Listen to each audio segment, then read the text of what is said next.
CPI Thiruvananthapuram ജില്ലാ സമ്മേളനത്തിൽ മന്ത്രി GR അനിലിന് രൂക്ഷ വിമർശനം. വിലക്കയറ്റം തടഞ്ഞു നിർത്താൻ കഴിയുന്നില്ല. എണ്ണവില വർധന നാണക്കേടായി. 13-ന് അവശ്യ സാധനങ്ങൾക്ക് വില കൂട്ടില്ലെന്ന വാഗ്ദാനം പാഴ്വാക്കായെന്നും ആരോപണം.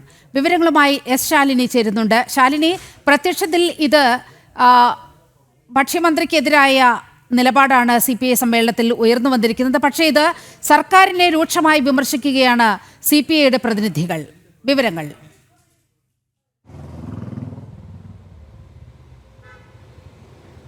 നീലിമ, തീർച്ചയായും അങ്ങനെ തന്നെയാണ്.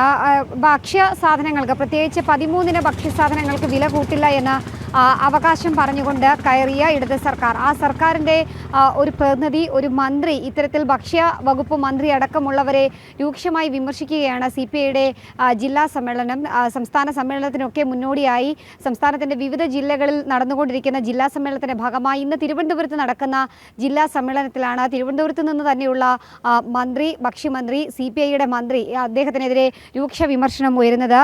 പറയുന്നത് ഇത്തരത്തിലാണ്: വിലക്കയറ്റം തടഞ്ഞു നിർത്താൻ ഭക്ഷ്യമന്ത്രിക്ക് കഴിയുന്നില്ല, അത് കഴിഞ്ഞിട്ടില്ല എന്നുള്ളൊരു രൂക്ഷ വിമർശനമുണ്ട്. 13-ന് ആവശ്യ സാധനങ്ങൾക്ക് വില കൂട്ടില്ലെന്ന വാഗ്ദാനം, അത് മന്ത്രിയുടെയും സർക്കാരിൻ്റെ വാഗ്ദാനം വെറും പാഴായിട്ടുണ്ട്. എണ്ണവില വർധന നാണക്കേടുണ്ടാക്കുന്നുണ്ട് സർക്കാരിനും CPIക്കും അടക്കം എന്നുള്ളതാണ് പ്രതിനിധികൾ ചർച്ചയിൽ ചൂണ്ടിക്കാട്ടിയിട്ടുള്ളത്. ഒപ്പം തന്നെ കുറഞ്ഞ വിലയിൽ നല്ല എണ്ണ പൊതുവിപണിയിൽ കിട്ടും, പിന്നെ എന്തിനാണ് കേരയുടെ എണ്ണ വാങ്ങുന്നത് എന്നുകൂടി ഈ ജില്ലാ സമ്മേളനത്തിൻ്റെ ഭാഗമായിട്ടുള്ള പ്രതിനിധികൾ ചർച്ചയ്ക്കിടെ ചോദിക്കുകയാണ്. അത് നീലിമ സൂചിപ്പിച്ചതുപോലെ തന്നെ ഒരു വകുപ്പിനെതിരെയോ അല്ലെങ്കിൽ CPIക്കെതിരെ മാത്രമുള്ള, CPIയുടെ മന്ത്രിക്കെതിരെ മാത്രമുള്ള ഒരു ആക്ഷേപമോ പരാതിയോ ആരോപണമോ അല്ലെങ്കിൽ വിമർശനവുമോ അല്ല, പകരം സർക്കാരിനെതിരെ ഉയരുന്ന വിമർശനം കൂടിയായി ഇതിനെ കാണേണ്ടിയിരിക്കുന്നു. പ്രത്യേകിച്ച് ഞാൻ ആദ്യം സൂചിപ്പിച്ചതുപോലെ തന്നെ വിലക്കയറ്റം പിടിച്ചു നിർത്താൻ എന്ത് രീതിയിലുള്ള നടപടികളും സ്വീകരിക്കുമെന്ന് പറഞ്ഞ ഇടത് സർക്കാരാണ് രണ്ടാം തവണ അധികാരത്തിലിരിക്കുമ്പോൾ ഇത്തരത്തിൽ ഭക്ഷണ സാധനങ്ങൾക്ക്, പ്രത്യേകിച്ച് വെളിച്ചെണ്ണ പോലെയുള്ള ഒരിക്കലും ഒഴിച്ചു കൂട്ടാൻ കഴിയാത്ത സാധനങ്ങൾക്ക് വില